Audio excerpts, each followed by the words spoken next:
In a time when farmers across the region were losing hope, when soil was turning harder each year, and fertilizers were becoming so expensive that families had to choose between feeding their crops or feeding their children, one man stood quietly among the fields and asked himself a different question.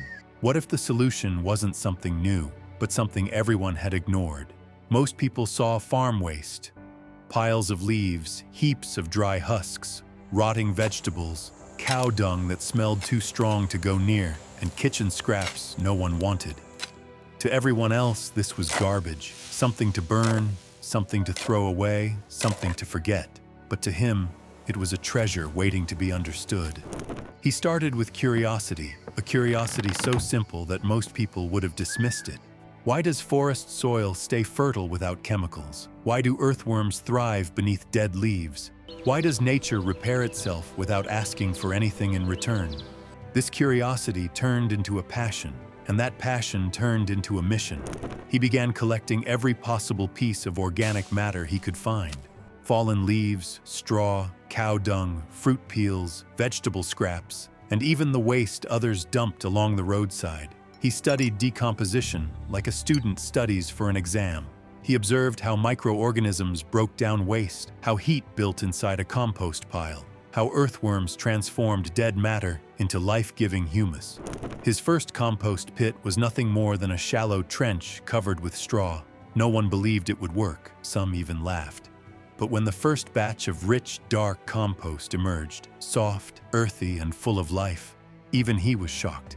He spread it across his struggling fields with quiet hope. And then something extraordinary happened. The soil breathed again. Crops that once barely survived began to grow with new strength. Leaves became greener. Roots became deeper.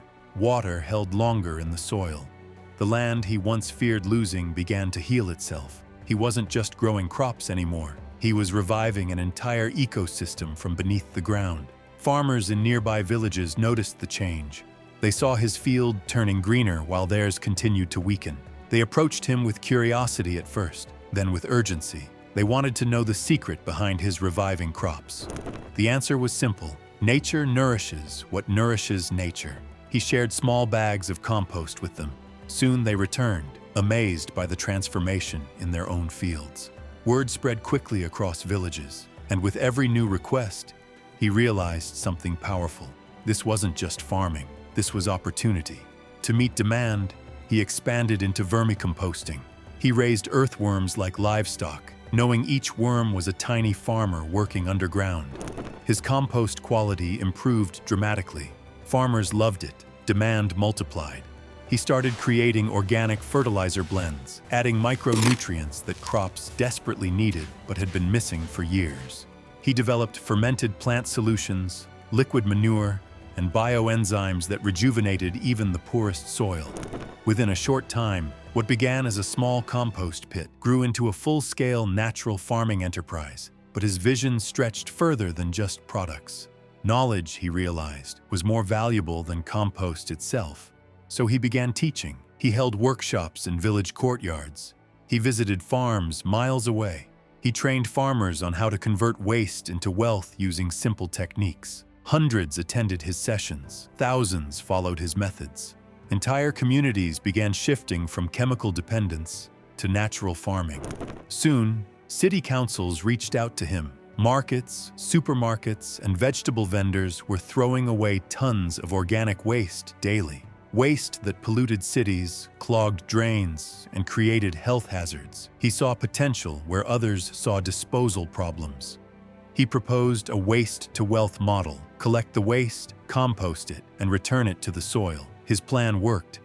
Contracts were signed. Trucks began delivering vegetable waste to his facility every morning. Waste turned into compost. Compost turned into products.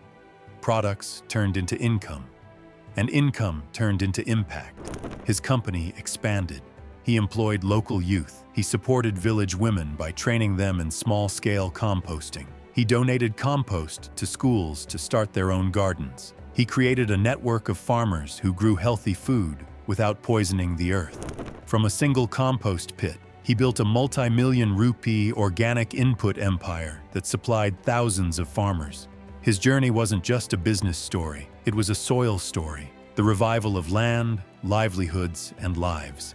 People started calling him the organic compost king, a farmer who turned garbage into gold, who rebuilt the soil beneath his people's feet, and who showed the world that sustainability is not just about saving the planet, it is about saving the future. He proved that success doesn't always come from big machines or expensive solutions. Sometimes, it comes from listening to the wisdom of nature, respecting the soil, and seeing value in what everyone else has thrown away. And with that, our story comes to an end. If you enjoyed this journey, please like and subscribe to the channel for more inspiring farming stories. And if you have any ideas or topics related to agriculture that you want us to cover, share them in the comments. Your suggestions help us bring more stories, more lessons, and more inspiration to life.